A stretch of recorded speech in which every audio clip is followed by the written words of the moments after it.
सबसे पहले emotion free होकर के काम करना है। अगर आप सेट ऑफ रूल्स के साथ ट्रेडिंग कर रहे हो तो मेरा ये मानना है कि उसको स्ट्रैडल बनने ही मत दो। डोंट नो कि next day gap up gap down कितना हो जाए। अब क्या आपको डिसीजन लेना है कि इसको काट लूं कि नहीं काट लूं। बियॉन्ड द पॉइंट टफ हो जाता है जब गैप अप गैप डाउन ज़्यादा होने लगते हैं। मतलब आप एक चलती ट्रेन के आगे खड़े हो रहे हो, फिर वो आपको उड़ाएगी, तो दूर हो जाओ फिर उससे। तो सबसे इंपॉर्टेंट ये है कि जो एडजस्टमेंट रूल बोल रहा है वो करते जाओ। दोस्तों, स्वागत है आपका ट्रेडिंग की बात में। आज का एपिसोड सुपर इंफॉर्मेटिव होने वाला है क्योंकि हमारे साथ जो आज ट्रेडिंग गेस्ट है उनका 15 साल से ज़्यादा का ट्रेडिंग एक्सपीरियंस है और मेरी पूरी कोशिश रहेगी इनसे मैक्सिमम इंफॉर्मेशन एक्सट्रैक्ट करवाने की। हमारे आज के ट्रेडिंग गेस्ट का नाम है वेद जायसवाल और वेद हमें बताएंगे कि निफ्टी और सेंसेक्स में स्ट्रैंगल्स को पोजिशनली कैसे ट्रेड करना है विद कंप्लीट हेजिंग। तो क्या कहते हो, करें शुरू?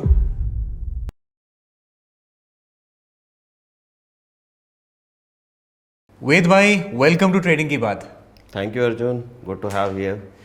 यार, ऑडियंस को मैं बताना चाहूँगा कि ये जो हमारे साथ आज ट्रेडर बैठे हुए हैं ना, ये one of the most experience traders हैं एंड ये सेशन बहुत इंफॉर्मेटिव होने वाला है। एंड अ स्पेशल थैंक्स वेद आपको कि आपने टाइम दिया है और आप कुछ ऑडियंस को सिखाने वाले हो आज। टू बी फ्रैंक यार, मेरा पहला पॉडकास्ट है एंड सॉरी टू से but I may feel nervous, तो लेट्स होप कि सारा कुछ अच्छा हो। और द गुड थिंग इज जिसका भी पहला पॉडकास्ट होता है, मतलब ये सब वो ट्रेडर्स हैं जो जेन्युइन ट्रेडर्स हैं और इनको ट्रेडिंग से टाइम ही नहीं मिलता कि ये कुछ और कर पाएँ। तो हमारी कोशिश ज़रूर ऐसी रहती है कि वेद आपके जैसे ट्रेडर्स से बात करें and just to understand from you and to give the audience an idea. Ved, आपको कितने साल हो गए हैं ट्रेडिंग करते हुए? Around 15 years. 15 साल हो गए। और आपने कैसे शुरू करा था? I started my journey with one of the most favorite trade in this industry, which was future to future, calendar spread. Calendar spread आपने शुरू करे थे? Yes. ठीक है। तो उस calendar spread और cash future, these are one of the spread based R based trading. Cash future आप purely R कह सकते हो और calendar spread future to future is purely a game of spread based trading, जिसमें बहुत सारे factor aspects आपको analyze करना पड़ते हैं, जैसे dividend हुआ, corporate actions हुए, उन सबको मद्देनज़र रखते हुए आपको अपने ट्रेड्स को डालने हैं।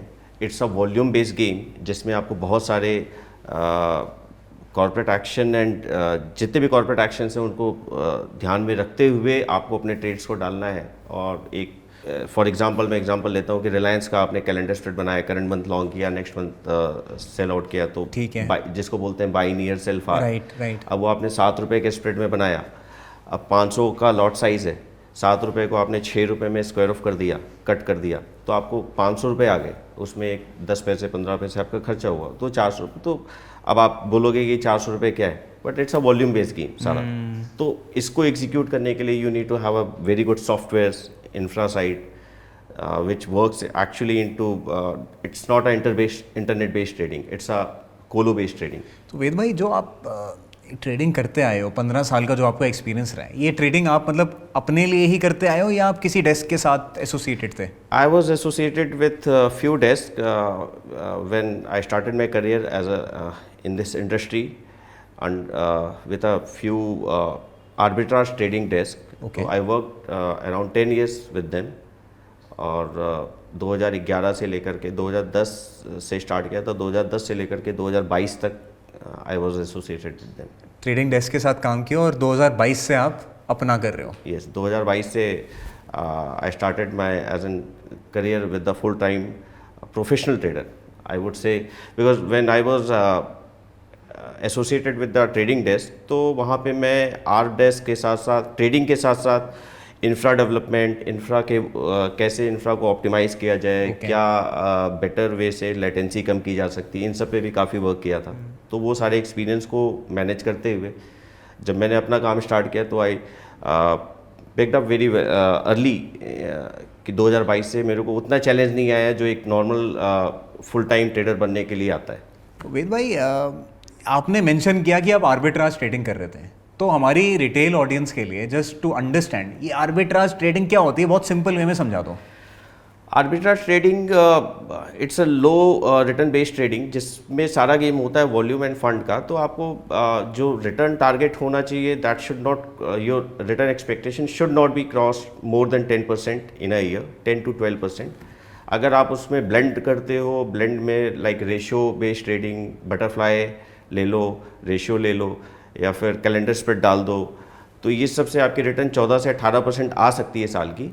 But actual arbitrage is convergence reversal, put call parity जिसको बोलते हैं, या फिर बॉक्स स्ट्रैटेजी ऑप्शन टर्म में। वेद भाई, ये आर्बिट्राज टाइप की जो स्ट्रैटेजीज होती हैं, क्या ये हम रिटेल ट्रेडर्स भी चला सकते हैं? क्या रिटेल ट्रेडर्स की एक्सपेक्टेशन 8 से 10% साल की है, which is around less than 1% in a month? तो अगर है तो डेफिनेटली चला सकते हैं। अगर उनके return expectation is way beyond that, तो I would not recommend for them, क्योंकि हर आर्बिट्राज स्ट्रैटेजी एंड फंड के साथ एक कॉस्टिंग भी इन्वॉल्व है, which is infra cost, right, which is around 2 to 3% in a year. तो अगर आप 10 से 12% रिटर्न निकाल पा रहे हो, उसमें से 3% की फंड कॉस्ट, इंफ्रा कॉस्ट घटा रहे हो, तो 8 से 9% की रिटर्न रह जाती है। और वो इसलिए ज़रूरी है क्योंकि आर्बिट्राज का डिफरेंस कैप्चर करने के लिए you need to have a better infra. तो यानी कि अगर ये 50 करोड़, 100 करोड़, 500 करोड़ टाइप फंड पे हो रहा है तो ही वाइबल है, otherwise does not make sense. Does not make sense. Yes. Ved भाई, आर्बिट्राज के अलावा आप और किस टाइप की स्ट्रैटेजीज करते हो? आर्बिट्राज के अलावा फिर मैं स्पेशली जब से मैं एज एन प्रोफेशनल ट्रेडर्स के लीग में आया, तो I started with this short option strategies, gamma short strategies. और उस समय मैं फुल्ली इंट्राडे कर रहा था, इवन अभी भी कर ही रहा हूँ। तो 2022 से लेकर के I started my intraday trading from 2023, this gamma short strategies. तब मेरे पास बहुत सारे ऑप्शंस थे, specially I was focused only in bank Nifty and Nifty. Zero DT के गेम में I didn't go well into that, because उसमें बड़ा fund नहीं डिप्लॉय कर सकते हो आप, वो मैं मानता हूँ ऐसा, क्योंकि मिड कैप और फिन निफ्टी ऐसे थे उस टाइम पे कि कुछ भी कर देते थे।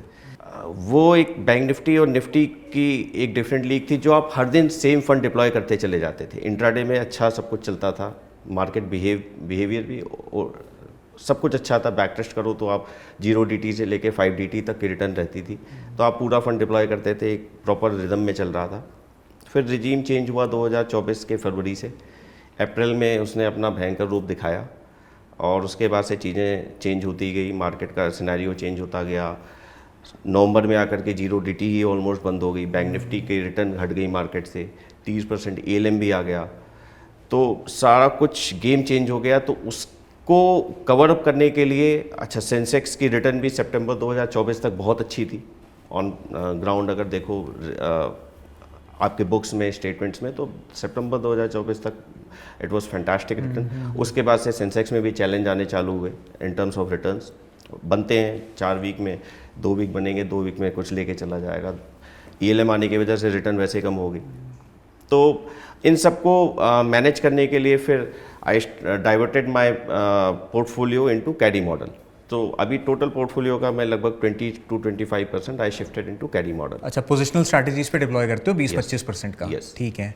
एंड ये आप जो स्ट्रैटेजीज चला रहे हो, ये आप सेंसेक्स, निफ्टी, बैंक निफ्टी तीनों में चला रहे हो या सिर्फ वीकली एक्सपायरीज में? सिर्फ वीकली एक्सपायरी में चला रहा हूँ। तो I include bank Nifty also around 10 days before the expiry, because positional system में अगर मैं बोलूँ तो सबसे अच्छा रिकॉर्ड बैंक निफ्टी का ही रहा है। तो बैंक निफ्टी तो एक्चुअली नहीं है आपके वीकली एक्सपायरी में, तो बट उसका थोड़ा सा कंफर्ट जोन आ जाता है जब वो 8 से 10 दिन पहले आता है एक्सपायरी के पास। ठीक है। तो वहाँ पे आप पोजिशनल सिस्टम उसमें डिप्लॉय कर सकते हो, the way I do trade. Ved sir, intraday strategies तो हमने बहुत डिस्कस करी हैं, बहुत सारे ट्रेडर्स ने आके इंट्राडे स्ट्रैटेजीज बताई हैं। आपसे थोड़ा पोजिशनल स्ट्रैटेजी के बारे में समझेंगे। तो पहले तो ये आप जो वीकली ऑप्शंस में ट्रेड कर रहे हो, ये हर हफ्ते आप निफ्टी और सेंसेक्स दोनों में पोजीशंस बनाते हो?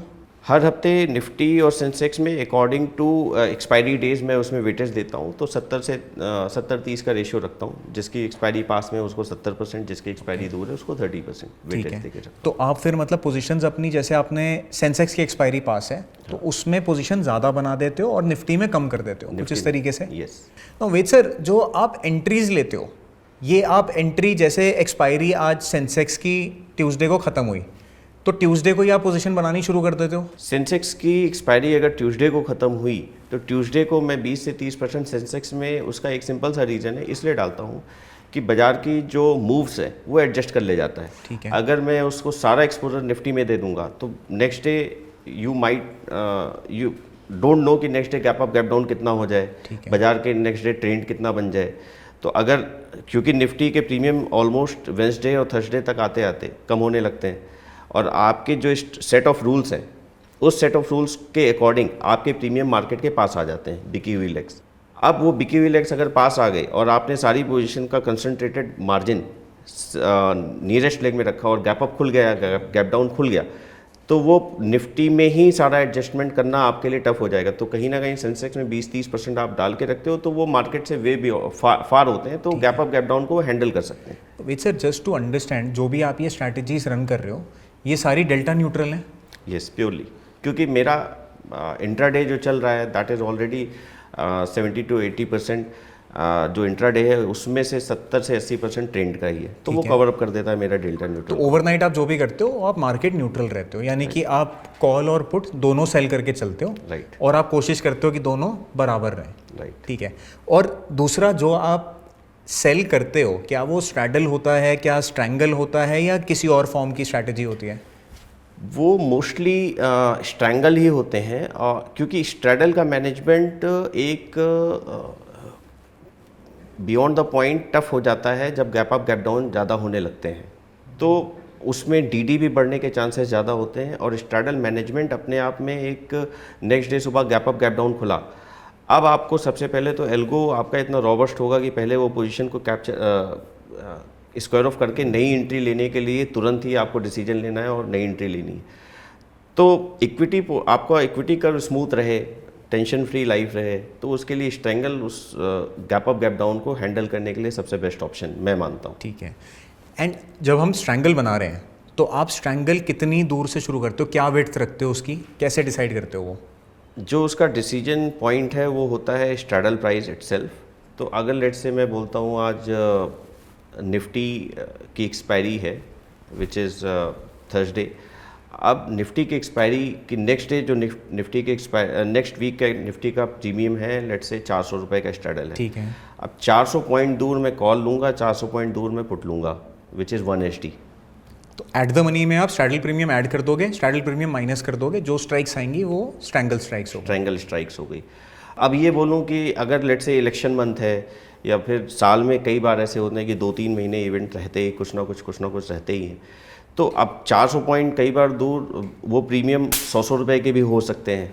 तो क्या आप 100 रुपये के स्ट्रैंगल में ट्रेड करने के लिए जाओगे? मैं नहीं जाता। उसका एक सिंपल सा रीज़न है, जितना स्ट्रैडल ज़्यादा जाएगा वो, और अगर कोई इवेंट डे है, इवेंट मंथ है, तो कहीं ना कहीं OTM के प्रीमियम भी खुले होते हैं। ठीक है। तो वो वहाँ वो 1 के कॉन्सेप्ट पे आप जाओगे तो हो सकता है कि वो मार्केट में प्रीमियम ही इतने हाई खड़े हों कि आप उसको एडजस्टमेंट ही ना कर पाओ, और उसकी फिर उसी हिसाब से एडजस्टमेंट में टर्नओवर कॉस्ट और वो सारी चीज़ें में इन्वॉल्व हो जाती हैं। तो मैं उस 1 के साथ साथ अपनी जो डिज़ायर्ड रिटर्न है, कितने परसेंटेज के लिए मैं प्ले कर रहा हूँ, उसको मैं विच एवर इज़ नियरेस्ट उसके अकॉर्डिंग मैं प्ले करता हूँ। तो लेट से मैं बोलता हूँ कि मेरे को पर वीक 2% का ट्राई करना है एक पोजीशन सिलेक्शन के लिए। आपका एक्सपेक्टेशन 2% पर वीक है? ठीक है। पर वीक पर स्ट्रैंगल ट्राई करो आप पर इसका। वीक पर इंडेक्स। ठीक है। तो 2% का टारगेट लेके मैं चलता हूँ, तो उसके लिए मेरे को एक आइडिया लग जाता है कि भाई ये premium can not be more than 40 rupees. यानी कि आपका 40 × 75 3,000 रुपये हो गया, तो 3 लाख के मार्जिन पे 1% हो गया आपका ये। 40 कॉल 40 पुट, तो अच्छा 80 40 कॉल 40 पुट, ठीक है। तो 6,000 रुपये टोटल प्रीमियम हो गया। राइट। तो 2% के लिए टारगेट ठीक है। करता हूँ। अब 2% में चूंकि ये नॉन डायरेक्शनल है और ट्रेंड बन गया, तो आपका 1% का DSL भी होता है, मार्जिन बेस SL। ओके। तो कई बार लॉसेस भी होते हैं जब फुल्ली ट्रेंड बन जाता है। ठीक है। तो इट इज़ नॉट लाइक कि आपको हर वीक 2% मिलेगा। उसके कुछ ड्रॉ डाउन पॉइंट्स क्या हैं? एक तो ट्रेंड बन गया तो उस दिन आपका लॉस हो सकता है। कई बार ऐसा होता है कि कॉलों में आपको मार्केट बढ़ रही है, कॉलों में आपके 10 रुपये लग रहे हैं, पुटों में केवल 3 रुपये रियलाइज़ हो रहा है, और उसकी एडजस्टमेंट में आपको डेल्टा एडजस्टमेंट लॉस हो रहा है। तो हर बार 2% में से आपका 1 से 1.5% तो कहीं ना कहीं इसमें चला जाता है। तो वेद सर, ये समझना है मेरे को, जैसे आपने 2% का अपना टारगेट बनाया कि आपने मतलब प्रीमियम में 2% का लूँगा, बेसिकली आप ये कह रहे हो। हाँ। तो मैक्सिमम नहीं, ये कम भी हो सकता है। क्यों? जब आपका एक्सपायरी पास आती जाएगी तो 1 के पास आपने रूल बनाया कि मैं 1 के पास नहीं आऊँगा, तो 1 के दूर पे 40 रुपये के प्रीमियम नहीं बचेंगे, फिर वहाँ आपके वो प्रीमियम 10-15 रुपये के ही रह जाएंगे। अच्छा, ठीक है, ठीक है। तो I will not go beyond 40 rupees, but I can go less than 40। तो मैक्सिमम आपने कहा कि मैं 2% से ज़्यादा प्रीमियम कैप्चर ही नहीं करूँगा। राइट। तो ये क्या फिक्स्ड रूल है या पर्सन टू पर्सन डिपेंड भी करेगा कि उसको कितना प्रीमियम लेना है? जिसको जितना एग्रेशन के साथ प्ले करना है, अगर उसकी वो ये कहता है कि मैं 40 रुपीज़ क्या 60 70 80 रुपीज़ भी मैनेज कर सकता हूँ, तो वो नियरेस्ट टू स्ट्रैडल आता जाएगा। तो उस हिसाब से फिर वो वहाँ तो मैनेजमेंट। मतलब ये आपके ऊपर है कि आप कितना रिस्क लेना चाहते हो, उसके अकॉर्डिंग आपको डिसाइड करना पड़ेगा कि मुझे हफ्ते में प्रीमियम कितना कलेक्ट करना है। राइट। ठीक है। अब आपने एक टर्म मेंशन करी एडजस्टमेंट्स। अब adjustments is the key part कि भाई इस स्ट्रैटेजी को, ऐसा तो है नहीं कि बस ये स्ट्रैटेजी डाली और डालते ही पैसे आ जाएंगे, मार्केट तो मूव करेगी ऊपर या नीचे। Right. तो अकॉर्डिंगली आपको अपनी स्ट्राइक्स को शिफ्ट भी करना पड़ेगा। राइट। सो वेद भाई, आप जो एडजस्टमेंट्स करते हो वो आपका क्या क्राइटेरिया रहता है, कैसे देख के एडजस्टमेंट्स करते हो आप? बात आती है एडजस्टमेंट की, तो एडजस्टमेंट में निफ्टी और सेंसेक्स का बिहेवियर जो होता है ट्रेंड वाइज सेम होता है, बट प्रीमियम वाइज डिफरेंट हो सकता है। निफ्टी में कई बार 1HD का कॉन्सेप्ट जो मैंने बताया, विच इज स्ट्रैडल के प्राइस से आपने प्रीमियम को जोड़ा और घटाया, उसके हिसाब से आपने स्ट्राइक निकाल ली, तो that may very between 30 to 50 rupees. But Sensex में 1HD का प्रीमियम अगर हम जोड़ते या घटाते हैं तो वो वेरी करता है बिटवीन 70 से 150-200 रुपये भी। अब आपको ये फैक्टर डिसाइड करना है कि क्या आपको निफ्टी में जो प्रीमियम टारगेट कर रहे हो, क्या सेंसेक्स में सेम बैठता है कि नहीं बैठता है। तो जो प्रीमियम सिलेक्शन क्राइटेरिया है पहले तो वो आपने फाइंड आउट कर लिया। एडजस्टमेंट आती है उसके बाद जो नया रूल है कि भाई 1HD पे आप जब प्रीमियम कोई ले रहे हो, विच इज़ लेट से निफ्टी के लिए आपने ले लिया 40 रुपीज़ 50 रुपीज़ या 30 रुपीज़। अब वो 40 रुपीज़ बाजार ऊपर गया तो 40 की चीज़ 60 से 70 रुपये होगी, 80 रुपये भी होगी, तो पुट का कहीं ना कहीं प्राइस घट जाएगा। 40 की चीज़ 20 आ गई, 15 आ गई, तो पुट पहुंच जाएगी आपकी 1.5 से 2 HD पे। कॉल आ जाएगी आपकी ऑलमोस्ट हाफ HD या 0.25 HD पे। अब आपको ये डिसाइड करना है कि भाई आपको पुट को 70-80 रुपये पे पहुँचाना है कि पुट को 40 रुपये पे ही लेके आना है, 30 रुपये पे लेके आना है, और कॉल को जो 80 हो गई है उसको वापस से 30 पे पहुँचाना है, 40 पे पहुँचाना है। ठीक है। तो ये एक बहुत ही डिसाइडिंग फैक्टर होता है जहाँ पे आपका मैनेजमेंट और एडजस्टमेंट आता है। अगर आप सेट ऑफ रूल्स के साथ ट्रेडिंग कर रहे हो तो मेरा ये मानना है कि उसको स्ट्रैडल बनने ही मत दो। स्ट्रैडल बना तो आपको उसी हिसाब से जो आपका माइंडसेट है वो हल्की सी मूव में भी आपको तुरंत ही MTM दिखने लगेगा और फिर आप बोलोगे यार ये तो बेकार है, इसको काट दो। जितना आप दूर ही बैठे रहोगे उतना आपके लिए एडजस्टमेंट करना और मैनेजमेंट करना ईजी होता है। यानी कि आप कह रहे हो मार्केट के पास मत आओ, ट्राई करो जब आप एडजस्टमेंट कर रहे हो तो जो आप स्ट्राइक है, बेसिकली जो आपकी स्ट्राइक टेस्ट हो रही है, टेस्ट यानी कि मार्केट जिस स्ट्राइक की तरफ जा रही है, यानी कि अगर मार्केट ऊपर जा रही है तो कॉल साइड को और आगे शिफ्ट कर दो। कॉल साइड को आगे शिफ्ट कर दो और पुट साइड को पास ले आओ। पुट साइड को कितना पास लेके आना है, पुट साइड को उतना ही पास लेके आना है जितना कॉल को आप एडजस्ट करते हो। ओके। तो बेसिकली आपने क्या किया। अच्छा, इसमें एक चैलेंज आता है, ये उन दिनों में काम नहीं करता। जैसे कि मैं एक रिसेंट एग्जांपल लेते हैं, ये सीज़ फायर के पहले की बात लेते हैं। अब ये सीज़ फायर के पहले की बात में आप पुट साइड के प्रीमियम के स्क्यूनेस को देखोगे तो it was purely steep premium, मतलब जिसमें अगर बाजार ऊपर चल रहा है, सारे फैक्टर्स को डिनाई करते हुए बाजार ऊपर जाता गया, ठीक है। और कॉल में आपके लग रहे हैं 10 से 15 रुपए हर बार बड़ी मूव में आप शिफ्टिंग में, और लेकिन पुटों में रियलाइज हो रहा है मात्र 2 से 5 रुपए। तो ऑब्वियसली आपको हर बार डेल्टा लॉस आता जाएगा। तो ये वही टाइम है जहाँ पे वो 2% जो हम टारगेट कर रहे हैं वीक का, उसमें से आपका 1 से 1.5% तो इसी डेल्टा मैनेजमेंट में चला जाता है। ये वो टाइम पीरियड होता है। तो ऐसे दिनों में आपको अपनी एडजस्टमेंट बहुत ही क्रूशियली और बहुत ही ध्यान से करना है कि भाई बाजार भी बहुत शार्प स्पीड में ऊपर जा रहा है, तो आपको कितनी जल्दी ऊपर जाना है और कितनी जल्दी पुटों को पास लेके आना है। अब आपने कहा कि 400 पॉइंट ऊपर मान लेते हैं 25,000 स्ट्राइक एक ले लेते हैं नंबर, 25,400 पे कॉल है और नीचे आपकी 24,600 पे पुट है। 24,600 पे पुट है, यस, ठीक है। और 40 रुपए हम प्रीमियम ले रहे हैं। थोड़ा सा देखो डिसबैलेंस होता है, 400 एग्जैक्ट, हाँ वो ऊपर नीचे हो जाएगा, हम तो एग्जाम्पल के तौर पे ले रहे हैं, मतलब ये फ़र्क आ सकता है इसमें। तो अब जैसे 24,200 पे 25,200 पे मार्केट आ गई, राइट, ठीक है। तो अब निफ्टी जो है वो 200 पॉइंट दूर रह गया। स्ट्रैडल प्रीमियम 400 था तो 400 का आधा 200 पॉइंट दूर रह गया। अब आपका जो प्रीमियम था लेट से जो 40 रुपये वाला था वो प्रॉब्ली 70-80 रुपये हो सकता है, ठीक है, उसको हम 80 मान लेते हैं, राउंड फिगर ले लेते हैं, तो 80 रुपये हो गया। और जो आपकी दूसरी साइड 40 की पुट थी वो शायद मे बी वो 15-20 रुपये 10 से 20 रुपये के बीच होगी वो।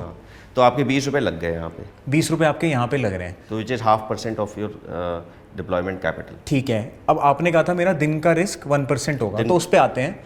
बट पहले मैं ये समझना चाहूँगा, अब जैसे वो 200 पे आ गया आपका, 25-200 पे, अब यहाँ पे आप अपनी 80 रुपए वाली कॉल को और दूर करोगे यस, या पुट को और पास लाओगे? पुट को अगर मैं 20 से उठा करके सीधे 80 पे लेके आया, ठीक है, तो मैं ऑलमोस्ट स्ट्रैडल बनाने जा रहा हूँ, और उसका मैनेजमेंट करना फिर और टफ हो जाता है। ठीक है, तो उसके बजाय मैं यही करूँगा कि पुट को ले आ करके मैं 40 रुपये की रेंज में लेके आऊँगा वापस से, और कॉलों को वापस से 40 पे लेके जाऊँगा। तो आप रीबैलेंसिंग कर दोगे, जो मतलब आपने स्टार्टिंग में 40-40 किया था, वापस प्रीमियम 40-40 पे ले जाओगे? राइट। ओके। और उसका दिन का एसएल, क्योंकि मार्केट में देखो नेचर यही कहता है कि 60 से 70 टाइम, मतलब ऐसा बोलूँगा कि 70% टाइम ऐसा होता है कि मार्केट ट्रेंडिंग पकड़ लेता है। तो ऐसा ना हो कि आपका ट्रेंडिंग में 1% हर दिन हिट हो रहा है, बट येस आप रीएडजस्टमेंट करते हो तो एक लेवल तक अपने आप को सिक्योर कर ले जाते हो। ठीक है, और आप इसमें एडजस्टमेंट्स आप तब तक करते रहोगे, लेट से मार्केट और ऊपर जाती है और फिर आपकी वही मतलब रेंज में आ रही है जो आपने स्ट्रैडल प्रीमियम से रेंज निकाली है, आप फिर उसको और ऊपर ले जाओगे कॉल को, और पुट को भी शिफ्ट कर दोगे, यानी कि 40-40 वाली आप फिर डाल दोगे। हाँ। बट ये आप तब तक करोगे जब तक 1% का एसएल हिट नहीं होता। राइट। अब ये 1% का एसएल ऐसा भी हो सकता है कि वन सिंगल स्पाइक में, अब आपने सुबह कोई चीज़ 20-20 कल 40-40 के बेच के गए, सुबह वो 20-20 खुली, राइट, आपको आधा % 1% आ रहा है डिप्लॉयड कैपिटल पे, फिर वो 20 की चीज़ थोड़ी सी और थीटा डिके आया और 15-15 रुपये रह गया, एक साइड आपने थोड़ा सा एडजस्ट करके पास भी ले आए। कई बार ऐसा भी होता है कि वो 40-40 की चीज़ क्या आप इंटैक्ट कर दोगे बेच के? नहीं, ऐसा भी होगा, थीटा डिके होगा तो 40 की चीज़ घट करके 25-30 आ जाएगी। Right. तो एक लेवल पे आप 25-30 आने का मतलब क्या हुआ कि आप वो 1 HD से हो सकता है 1.25 1.5 HD की तरफ पहुंच गए, तो वापस से उसको आप रीबैलेंस करके पास आओगे, तो थोड़ा सा वहाँ पे पॉजिटिव डेल्टा के साथ जो थीटा आपने अर्न किया है, ईट किया है, वो भी आप ईट करके वापस से और पास आओगे। तो वो आपको थोड़ा सा क्वेश्चन भी देता है मूवमेंट के टाइम पे कि आपने थोड़ा सा कमाया भी। तो बेसिकली जब 1% का एसएल की बात आती है तो वहाँ पे जब मूवमेंट आएगी तो कॉल साइड बढ़ता चला जाएगा और पुट साइड में उतनी रियलाइजेशन मिलेगी नहीं, और वो आपका 1% हिट करा जाएगा। तो एग्जांपल लेते हैं लास्ट थर्सडे का। इस थर्सडे में बाजार कॉल साइड घट करके 900 की स्ट्राइक, 850 की स्ट्राइक, 800 की स्ट्राइक सब ऑलमोस्ट जीरो होने की तरफ आ गई थी कि अब तो जीरो हो जाएगा, 150 का स्ट्रैडल चल रहा है, 1 HD की रेंज में बैठा है। ठीक है, लेकिन एक झटके में 11 बजे 11:30 बजे के आसपास मूव आई और वो सीधे उसने उठा करके उनको 60-70 रुपये पहुँचा दिया। तो which is almost 0.75 to 1% of your capital. अब क्या आपको डिसीजन लेना है कि इसको काट लूँ कि नहीं काटूँ? एक्सपायरी का दिन है 70, ऑब्वियसली आपका 1% के आसपास का MTM हिट हो चुका है, तो अगर आप उसको काट लेते हो तो आपका लॉस बुक है। तो एक्सपायरी के दिन yes I do take some extra risk. Normal days में तो मेरा 1% ही, क्योंकि उस दिन थीटा डिके भी कम मिलना है तो थीटा डिके भी कम रहेगा। एक्सपायरी के दिन I go for more than 1%, okay, so that कि किसी दिन ट्रेंड आ भी गया या ऐसे स्पाइक्स में अननेसेसरी आपके एसएल काट गया, ठीक है, तो क्या आप उस और अभी भी प्रीमियम जिंदा है तो आप दोबारा उसको प्ले कर सकते हो कि नहीं कर सकते हो? वेट सर, आई थिंक एक जो आप चीज़ अलग कर रहे हो, बहुत सारे और ट्रेडर्स जो सिमिलर स्ट्रैटेजीज यूज़ कर रहे हैं कि आपने एक इंट्राडे स्टॉप लॉस लगा दिया उसमें 1% का। मैंने जितना देखा है बाकी लोग क्या करते हैं कि कॉन्स्टेंटली एडजस्टमेंट्स करते रहते हैं और जब मार्केट ट्रेंडिंग हो रही है और बहुत स्ट्रांगली ट्रेंडिंग हो रही है तब आप जितनी मर्जी एडजस्टमेंट कर लो वो सब फेल होनी है, सब फेल होगी। तो आई थिंक दैट वे आपका ये जो रिस्क मैनेजमेंट का एक मेजर है कि दिन का 1% लगा दो, अगर हिट हो गया तो साइड हो जाओ। राइट, मतलब आप एक चलती ट्रेन के आगे खड़े हो रहे हो, फिर वो आपको उड़ाएगी, तो दूर हो जाओ फिर उससे। तो I think this is one thing जो बहुत अच्छी है and should be implemented by everyone जो इस टाइप की स्ट्रैटेजीज कर रहा है। राइट।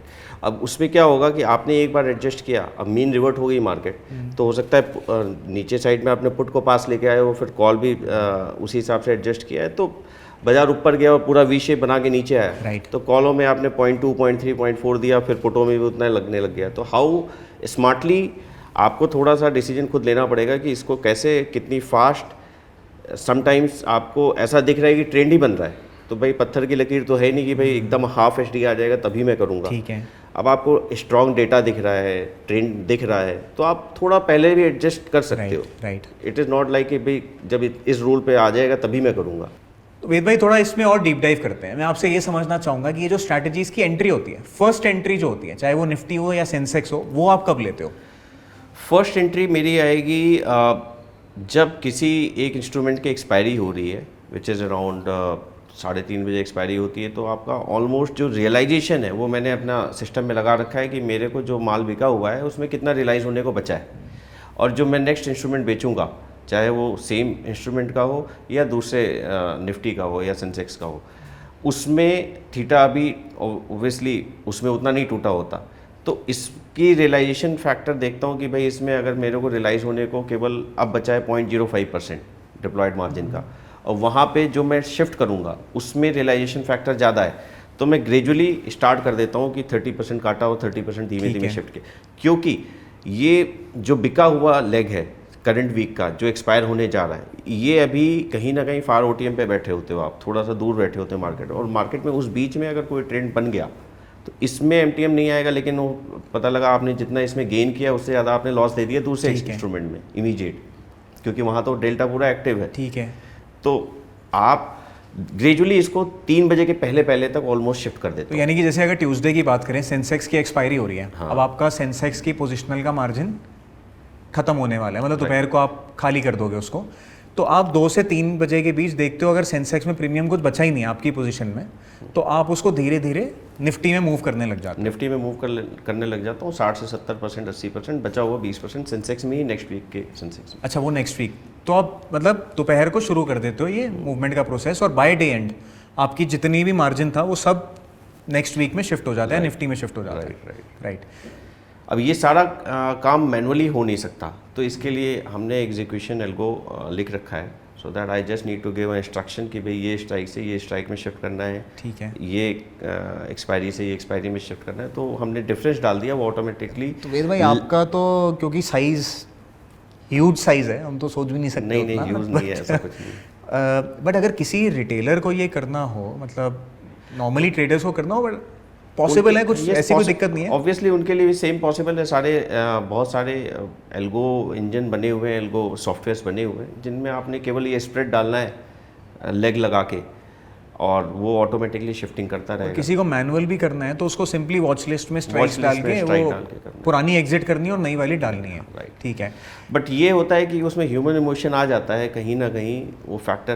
भाई मेरे को क्या पता है कि भाई 1 HD से मेरे को अब यहाँ पे इस प्राइस पे शिफ्ट करना है, तो मैंने स्प्रेड डाल देना है और वो अपने आप करता रहेगा। ठीक है, मेरे को वहाँ पे ह्यूमन फैक्टर नहीं लेके आना, ह्यूमन इमोशन फैक्टर। लेकिन कई बार ऐसा होता है कि जब मैनुअली आप वो एग्जीक्यूट करने जाते हो वॉच लिस्ट पे लगा के, तो एक स्ट्राइक काट तो दिया जो लॉस है, दोबारा नए डालने में अगर आपने 10 सेकंड 15 सेकंड 20 सेकंड का भी टाइम लगाया तो वो 5-10 रुपये भी अगेंस्ट हो गया, तो आपके लिए तो एमटीएम बिगड़ गया। तो ये वेद भाई की वार्निंग है कि अगर इस स्ट्रैटेजी को फॉलो करना है, इसको करना है, तो जो भी रूल्स हैं वो स्ट्रिक्टली फॉलो करने पड़ेंगे। यानी कि जब एग्जिट करना है तो करना ही पड़ेगा, ये नहीं कि मैं थोड़ा सा और वेट कर लूँ, थोड़ा सा और देख लूँ, वो सब नहीं चलेगा।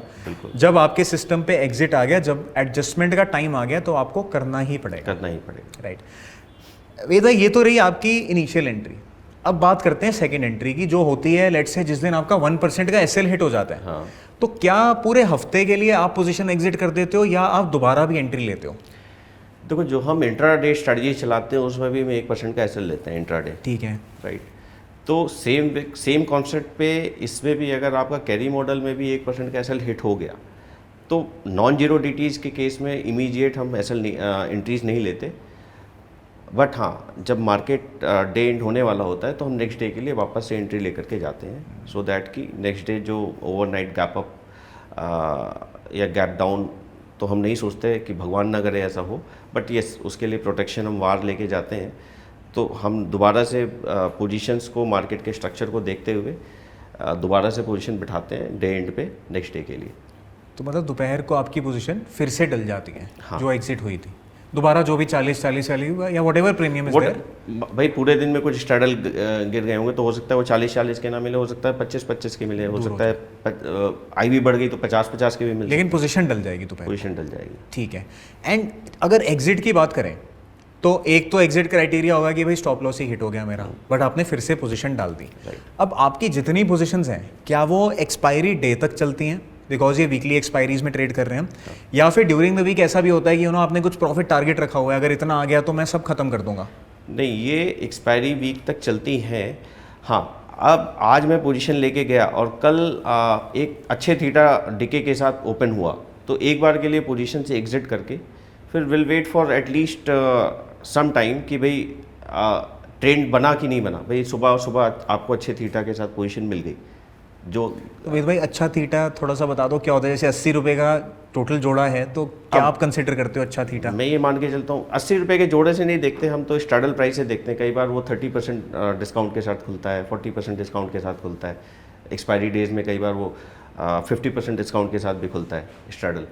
तो that's a way of assuming कि भाई अगर सुबह सुबह खुला है और राइजिंग ट्रेंड में वापस से स्ट्रैडल आने लग गया, तो आपको समझ जाओगे भाई जितना एक बार कैप्चर किया है इसको रख लो, let the trend decide market, उसके बाद दोबारा से आप ग्रेजुअली डालते रहो। एक बार पैसे ले लेते हो फिर दोबारा मौका ढूंढते हो आप। हाँ ठीक है, क्योंकि कई जो एक्चुअल ट्रेंड मार्केट का बनता है वो 9:30 से लेकर के 10 साढ़े 10 तक बनता है। उस बीच में आपकी ये पोजीशन इंट्राडे की तरह ही बिहेव करेगी जैसे नॉर्मल आप इंट्राडे चला रहे हो। तो इसके प्रॉज एंड कॉन्स दोनों हैं। कई बार वो मार्केट ट्रेंड बनने पे भी थीटा डिके आता रहता है, तो आप मार्केट से तो बाहर हो, फिर आप दोबारा पोजीशन बैठा रहे हो थोड़ी देर बाद, तब तक तो थीटा भी गल चुका होता है। राइट। तो बहुत सारे डिसाइडिंग फैक्टर हैं। As a trader you need to decide कि भाई आप कितना पोजीशन को एडजस्ट करना है, कैसे करना है, क्या करना है, वो आपको एक बार। तो फ्रॉम व्हाट आई अंडरस्टैंड इसका ये मतलब है कि आप पोजीशंस एक्सपायरी डेट तक लेके जाते हो, राइट, और दोपहर को उनको शिफ्ट करने लग जाते हो। राइट। ठीक है। वेद भाई एक ना बड़ा नेचुरल सा क्वेश्चन आता है और हर एक के दिमाग में आता है जब भी कोई पोजिशनल स्ट्रैटेजी के बारे में बात करता है, तो लोग ये बोलते हैं कि इसमें ब्लैक स्वॉन का रिस्क है, किसी भी दिन कुछ हो जाएगा, तो क्या ये स्ट्रैटेजी में कुछ हेजिंग करके रखते हो, नहीं करते हो? तो इसमें क्या आप हेज करते हो या ये नेकेड रहता है? नहीं, मैं इसमें पूरी हेजिंग के साथ जाने की कोशिश करता हूँ। तो इसका भी मेरा एक क्राइटेरिया है कि which ever is the nearest hedging premium, तो उसके लिए भी मैंने एक एल्गो में अपना डिफाइन कर रखा है, विच इज़ लाइक कि मैंने एक नॉर्मल क्राइटेरिया लिया हुआ है 20% का, और उसके साथ मैंने एक प्रीमियम का भी बैरियर दिया हुआ है कि इससे नीचे का प्रीमियम हेज करने का कोई मतलब नहीं है। तो लेट्स से अगर मैंने एक टारगेट प्रॉफिट के साथ का प्रीमियम सिलेक्शन किया हुआ है कि इतना मुझे खाना है, तो उसी हिसाब से मेरे को देना कितना है हेजिंग में। ठीक तो है। मैं नॉर्मल डेज में वो 20% वार में कैलकुलेट करके चलता हूँ। पुट साइड में अगर मैं 20% ले रहा हूँ और कॉल साइड की वार में 30% पे रखता हूँ। अब वार कैसे कैलकुलेट करनी है, तो वो एक बहुत ही सिंपल सा कैलकुलेशन है। आप चाहो तो थोड़ा सा टाइम लगेगा। बिल्कुल बिल्कुल, आप समझा दो।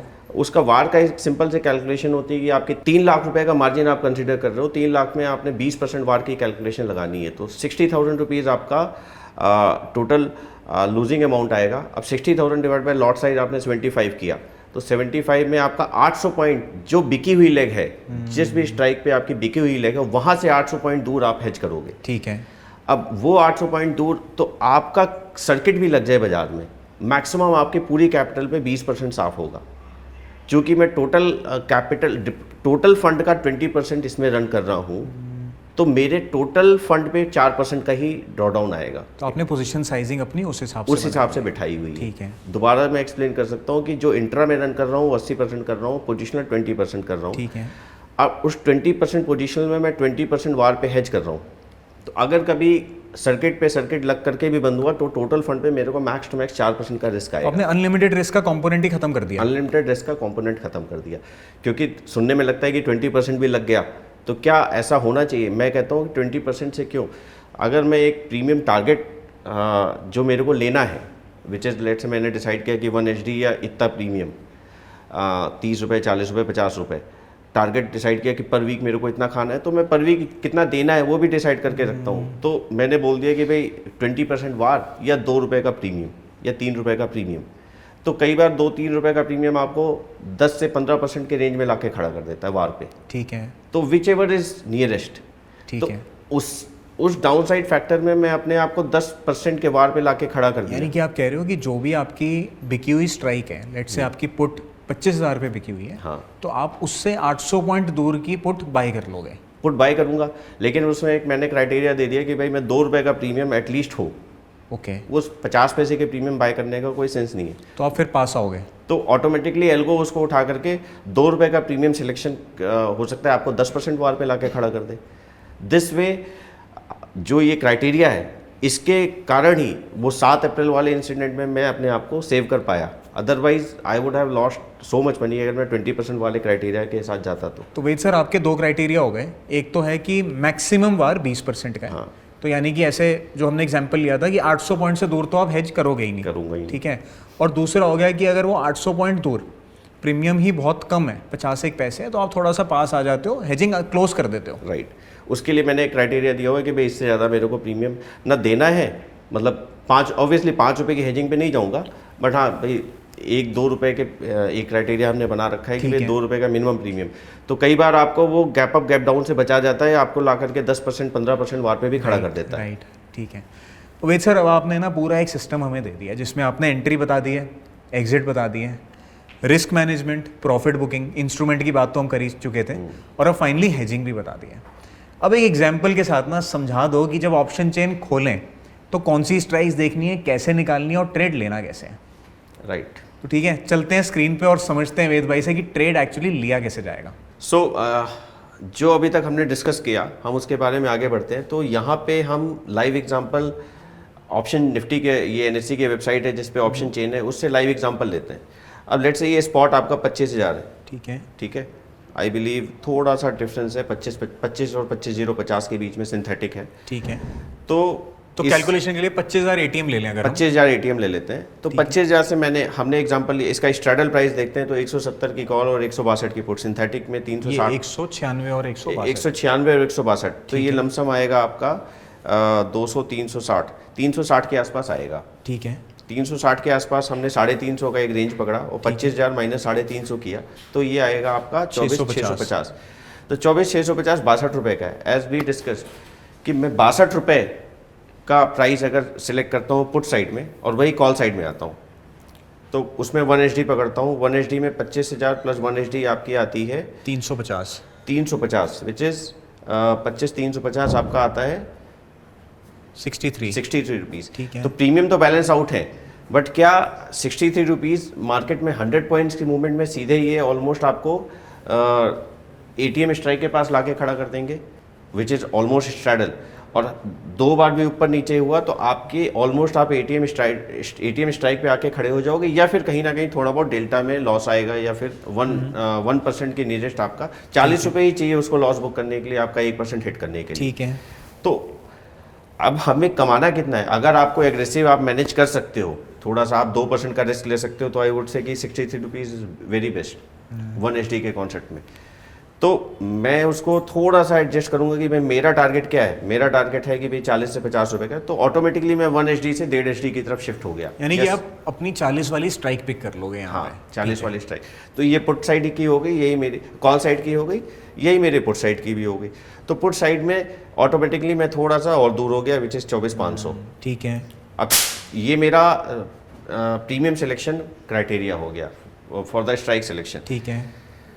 अब यहाँ से हेजिंग की बात करते हैं, तो एज वी डिस्कस 20% वार of the 3 lakh rupees, which is 60,000 divide by 75, तो 800 पॉइंट दूर। ठीक है। 800 पॉइंट दूर, और मैंने एक प्रीमियम दे दिया कि भाई 2 रुपये, तो विच एवर इज नियरेस्ट, तो नियरेस्ट 24,500 से 800 पॉइंट और नीचे आप हेज बाय करो, राइट पुट साइड में। तो 24,500 से 800 पॉइंट नीचे मैं कर लूँगा, तो ये आपका आ जाएगा 23,700। 23,700 8 रुपये का प्रीमियम है, तो 8 रुपये का प्रीमियम मेरे को बेयर करना पड़ेगा, विच इज़ बाय रूल करना पड़ेगा, उसमें कोई सेकंड थॉट नहीं। ठीक है। सेम वे में अब चूंकि मैं 2 रुपये का क्राइटेरिया, तो 2 रुपये तो बहुत पीछे हो जाएगा, तो 8 लेना पड़ेगा। 8 लेना पड़ेगा। ठीक है। और सेम वे में मैं कॉल साइड में लगभग 30% का वार हेज करता हूँ, क्योंकि रिस्क आपका डाउन साइड ज़्यादा होता है as compare to up side का। तो कॉल साइड में थोड़ा सा we can go for lever. तो कॉल साइड में मैंने 1200 पॉइंट ले लिया लेट से। ओके। तो 26,200 आपका आ गया 4 रुपीज़ का। एक्चुअली ये 25,350 प्लस 1200 पॉइंट आप कह रहे हो। 25,350 प्लस 1200 पॉइंट, विच इज़ 26,500, तो विच इज़ 2 रुपीज़। ओके। तो 2 रुपीज़ कॉल और 8 रुपीज़ पुट, तो 10 रुपये आपके ऑलमोस्ट हेजिंग में चले गए। ठीक है। और जो आपने रिसीव किया, विच इज़ लेट से 80-90 रुपये का प्रीमियम आपने रिसीव किया था, तो उसमें से आपके 10 रुपये आपके हेजिंग कॉस्ट चली गई। और इसको आप एडजस्टमेंट का जो आपने क्राइटेरिया बनाया है वो अब सुबह आकर के सबसे पहले तो मैं हेजिंग काटता हूँ, उसके बाद फिर पोजीशन हेजिंग क्यों काटता हूँ कि भाई 10 रुपये की चीज़ आपने बेची हुई है और 10 रुपये की में सुबह आपको 2-3 रुपये डिके मिलेगा, वो आपकी 7-8 रुपए के रेंज में ओपन होगी तो सबसे पहला स्क्वायर ऑफ पोजीशन होती है हेजिंग, उसके बाद फिर बट आप बाकी पोजीशन को कंटिन्यूसली ट्रैक कर रहे होते हो ट्रैक कर रहा हूँ, सो दैट अगर उसमें एडजस्टमेंट की नीड है या रिस्क लिमिट हिट हो रही है तो आप उसको एग्जिट कर दोगे। उसको एग्जिट कर, बट हेजिंग की कॉस्ट बचाने के लिए आप मॉर्निंग में एग्जिट कर देते हो क्योंकि दिन में आपका कंट्रोल है उसके ऊपर। दिन में कंट्रोल है। ठीक है, राइट। वेद भाई एक क्वेश्चन है मेरा, क्योंकि आप ये पोजिशनल स्ट्रैटेजी कर ही रहे हो ट्रेड, और रीसेंट टाइम्स में मार्केट बहुत वॉलेटाइल रही है, वॉर की न्यूज़ रही है, टैरिफ की न्यूज़ रही है, और टैरिफ की न्यूज़ एक्चुअली ज़्यादा खतरनाक थी Right. क्योंकि आई थिंक 7 अप्रैल का दिन था जो कि आपने शायद अभी बोला भी था। It was तो 7 unexpected. अप्रैल के दिन I think 1000 point Nifty gap down हुआ था। राइट। तो वेद भाई क्या उस दिन आपकी पोजीशन थी? Yes, actually it was very unexpected day. 2 दिन तक हमने बहुत कंट्रोल किया अपने आप को, मार्केट में न्यूज़ आ गई, सब कुछ हो गया, इंडियन मार्केट ने कुछ बिहेव ही नहीं किया उसके अकॉर्डिंग, तो वी टुक अ पोजीशन भाई, ऑलमोस्ट 225 रुपये का एक्स्ट्रा डाल आ गया था, उसके 2 दिन पहले एक्सपायरी भी थी, तो सब कुछ अच्छे से थीटा डीके भी हुआ और प्रॉपर तरीके से मार्केट में रिटर्न आ रहे थे। तो अब 225 रुपये की निफ्टी स्ट्रैडल और सेंसेक्स का straddle was around I think 700-800 रुपये का था, ऐसा कुछ। तो उस दिन के प्रीमियम के अकॉर्डिंग हेजिंग कॉस्ट भी बहुत पास की थी, और जो प्रीमियम आपने बेचा था वो भी थोड़ा सा बहुत कम था एज़ कम्पेयर टू 1 के अकॉर्डिंग बोले तो 40 रुपये में भी वो 25-30 रुपये का ही था। ठीक है। तो उस दिन भी हमने पोजीशन ली थी। अब जो एक रूल हमने बनाया था कि भाई इतने की हेजिंग होनी चाहिए, निफ्टी में जैसे हमने 2 रुपये का रूल बनाया है, सेंसेक्स में 5 रुपये का रूल बनाया है, इतने की हेजिंग होनी चाहिए। तो that actually took us from 20% वार टू 10 to 12%।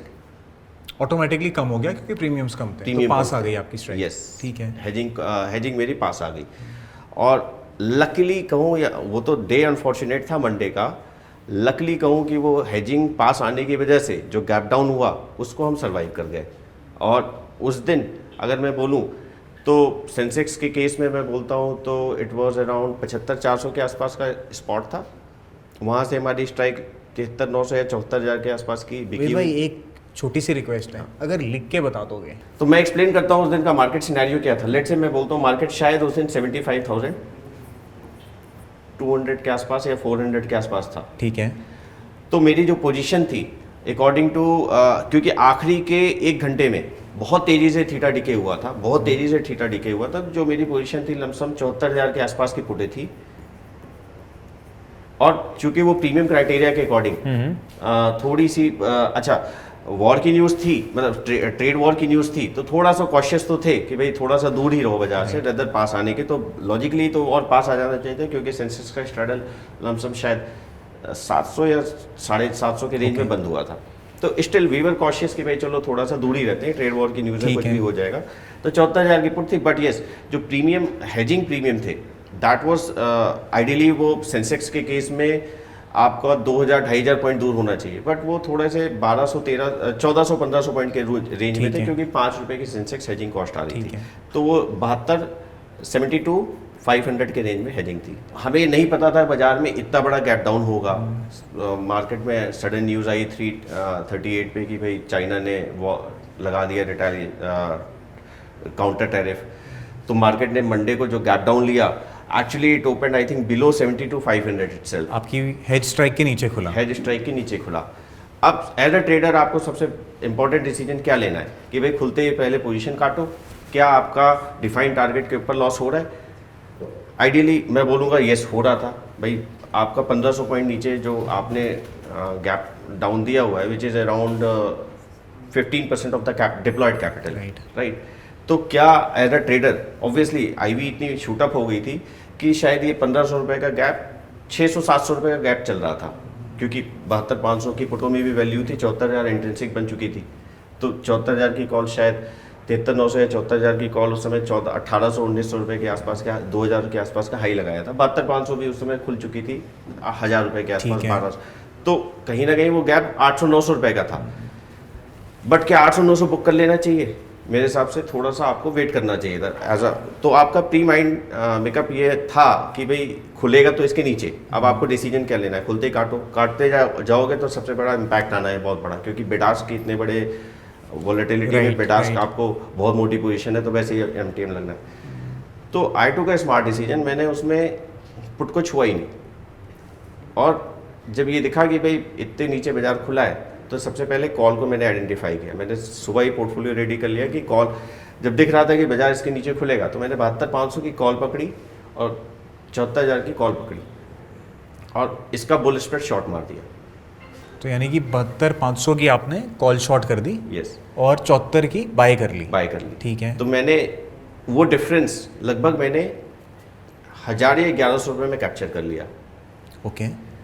तो आइडियली ओवरऑल मैंने पोर्टफोलियो अपने इस पोजीशन में लॉस लॉक कर लिया, 300 से 400 रुपये के आसपास का लॉक कर लिया लॉस, ठीक है। कि इससे ज़्यादा लॉस अब नहीं होगा। ठीक है। और जैसे मार्केट धीमे धीमे धीमे सेटल हुई, मार्केट में रेट्स में मूवमेंट कम होना चालू, वो पोजीशन को एग्जिट करके फिर से फ्रेश पोजीशन बनाई डे एंड के आसपास। ओके। सो अगर मैं इसको पोजीशन काटने जाता तो कहीं ना कहीं मेरे को जो उस दिन मेरे को डिप्लॉयड कैपिटल पे शायद 5% का MTM आया था, लेकिन अगर मैं उसको सुबह काटता, जो मैंने बाद में एनालिसिस किया और चेक किया, तो सुबह काटता तो शायद वो 7 से 8% हो जाता।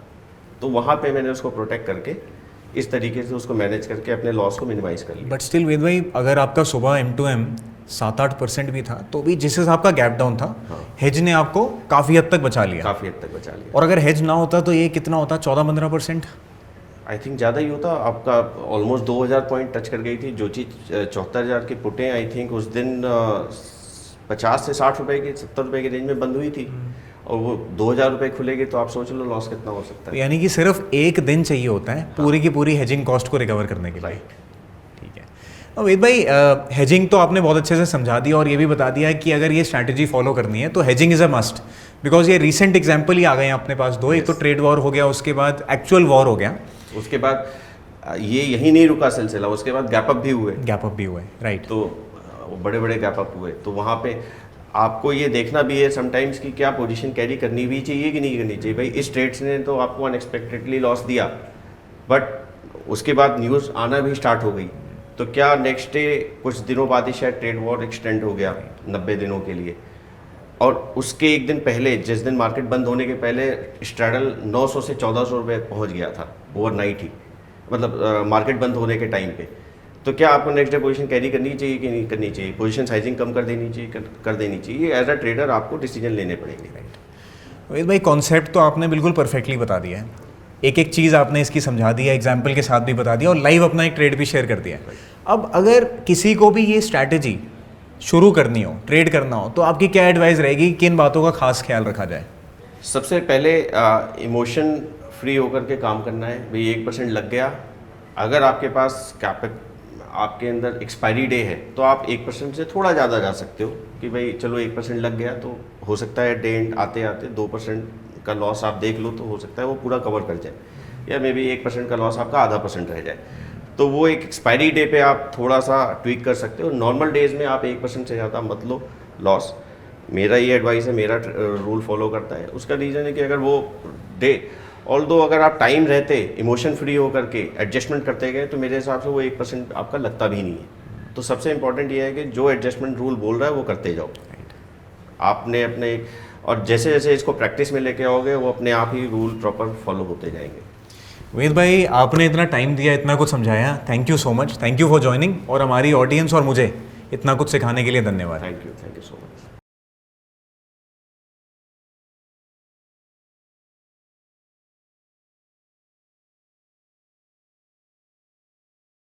Investment in securities market are subject to market risks. Read all the related documents carefully before investing. Please read the risk disclosure documents carefully before investing in equity shares, derivatives, mutual fund, and or other instruments traded on the stock exchanges.